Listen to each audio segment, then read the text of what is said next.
Hi everyone, Tabatha Twitchit here again with another Mintay Precious Moments layout. So this time we're going to use paper number 4 and we're going to use this wreath. Now you might have noticed in layout number 2 I used these bottom ones. So what I've done is I have already cut out my wreath because I wanted to cut it out from this background paper. And the bottom part that I have used is cut off already. So, and that's fine because that's what I wanted. So I'm putting it on a white background. It goes with the other 2 layouts, and it also, again, makes the middle really come alive. So we're going with a 4x4 photo. I'm going to put it around this area here. And then we're going to embellish probably a little bit up the top and a little bit down in this corner. So I've got some of my fussy cuts from the layouts before. Some are from the cut apart sheet. And we've got some cards just from the frames. So there's a couple of those that we can use.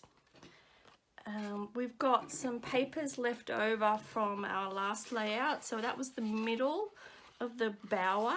And this one, we cut the balloons out. So there's lots of other clusters here that we could use to embellish this one. I've also got some tissue paper, which I think I'm going to frame my photo with to make it lovely, soft and ethereal. So we're going to have to use some of that. Got some more things over here. And I'm also, on the back of this, I really like this blue. So I'm thinking I'd like a touch of this blue to pop out underneath this bottom corner. But I want it to be circular. So I'm going to cut a circle shape out of this one. Now, cutting circles can be a challenge, and there's lots of different ways to do it. So let's start with the different ways. I've got a few different ways over here. You could use one of these little templates. So this is a Creative Memories, I believe, and you get the little cutter and you cut around the edges, either the middle or the outer. So you can position it on your paper. So way to position it is, I know we want that side, but what about if we want to keep some of these? So what we could do is position it on this side and just trace the circle where we think we're not going to use. Like maybe we might put it up here. We might not use this part up here. So we could trace the circle there. So that's one way. The other way is the good old handy dandy compass. You know, stick it down, spin it around. There's your circle. There's also tools. This is a Fiskar tool where the little cutter's on the edge, and then you slide it out to the number that you want, the width that you want, and then you pop it down and then you spin it around and it will cut the circle for you. I must admit it's a bit rough. I don't love this tool, but it does the job. And then of course we've got your bowl or your plate. Slap it down, trace around it. Depends on what size circle we're doing. We're not doing a too big a circle, so something like this would be fine. Trace around and cut it out. As simple as that. So that's my idea, and that's where we're going with this one. So I've got all my embellishments kind of ready. I've even got some of these that I cut from the cut apart sheet, which I think I might tuck in either side here and frame the photo out. So that would look lovely. And we've also got the ribbon. So I'm going to put some of this seam binding ribbon that's been pre-dyed, which matches the colours really well. And we're going to put that in as well. So what I'm going to do now is I'm going to leave you and I'm going to speed up the video as I go through the layout. Okay, so now we're tracing the circle. As we mentioned, there were multiple ways of doing that. And I like to cut it out with big scissors. I find you get a smoother edge with the larger scissors. And we're going to just fussy up the edges, like really rough them up. So you've seen me do this before with a scalpel where I rough it up, but I'm using a tool this time because it's a nice big circle and I can just move my way around the edges. This gives it a little bit more texture, and the circle, if it's not perfect, is not so much noticeable. So I'm going to stick my base down now, which is the big wreath. Just putting some double-sided tape in the middle and a little bit of glue. I don't go all the way to the edges because I'm not sure how much I'm going to tuck underneath at this point in time. So there's our 4x4 photo. So I always like to place my photo where it's going to be while I'm working, even though I don't usually have the photo. I'm just making a tissue paper frame for it.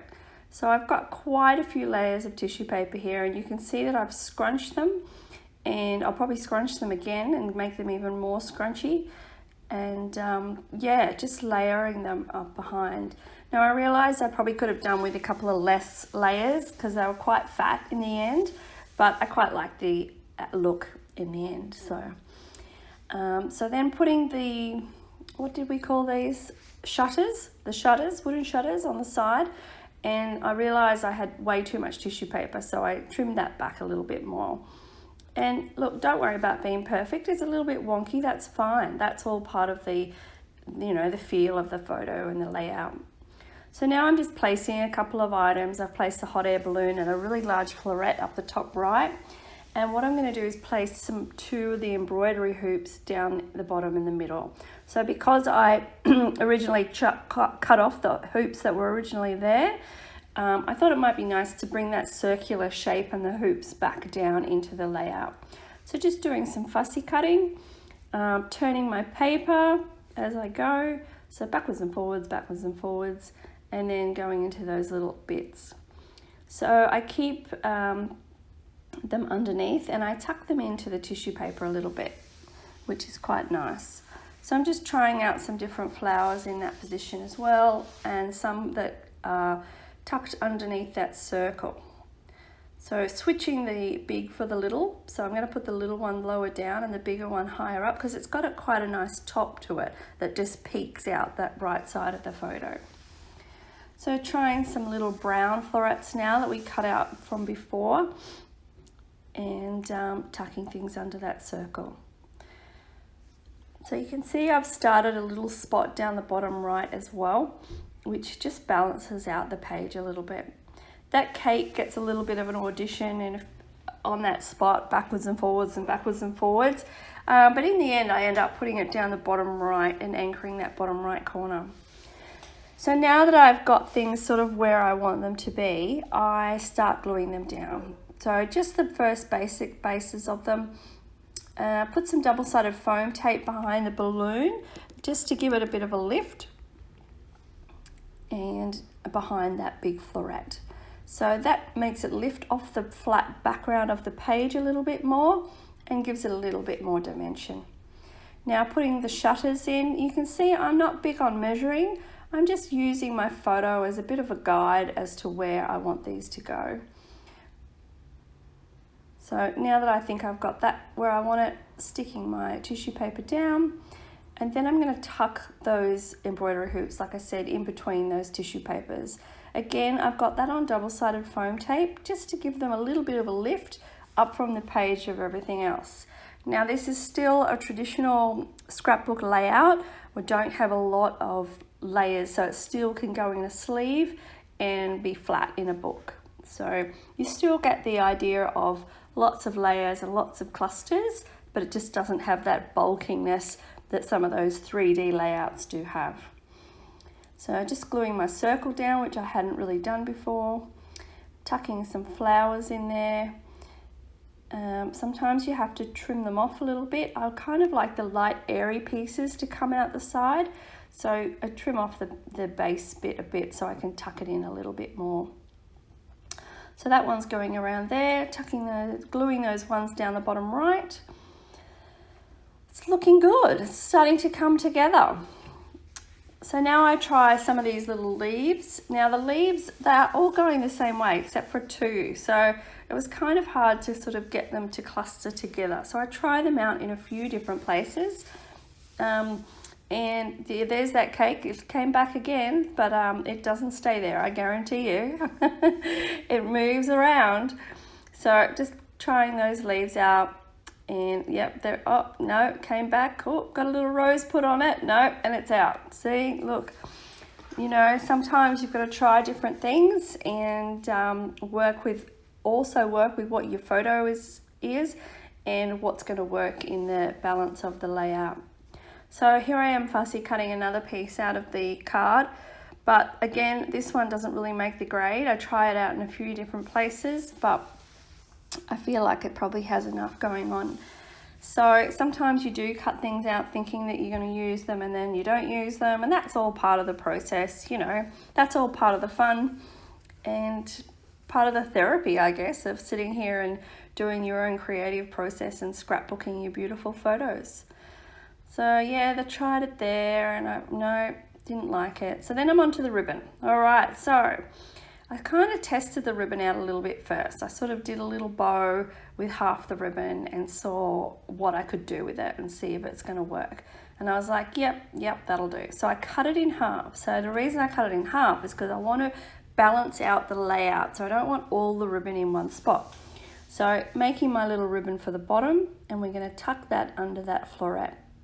And I like the way those brown leaves are sitting with the ribbon. They really match beautifully. So I was a bit of a lucky find, this ribbon, because it was the perfect color. So gluing that in, tucking them in, and tucking the leaves in. So I've just made that decision, and that's what I'm going with.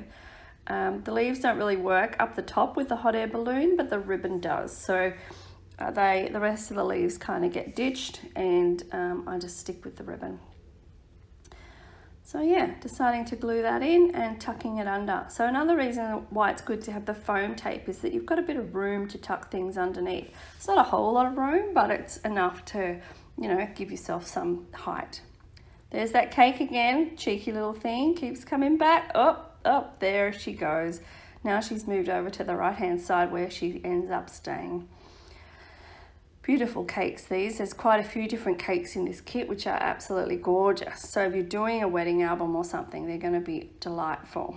So just putting a little floret up the top there. I liked it because it had a really light sprig and it kind of leads your eye down through the page without that shutter being such a hard line. So the cake gets put on and we finish off that corner with another little floret which has been cut from a corner. So don't ever ditch your flowers that are on the corners, because like that one, that would have just been at the corner of the sheet and I've cut it out. So there's my stars. They made a little appearance. Now the stars are a reflection of the middle there, and they are white on white. So they don't overtake, but they add that star shape back into the layout. So I really hope you've enjoyed watching. Enjoy the close-ups, and I will see you next time.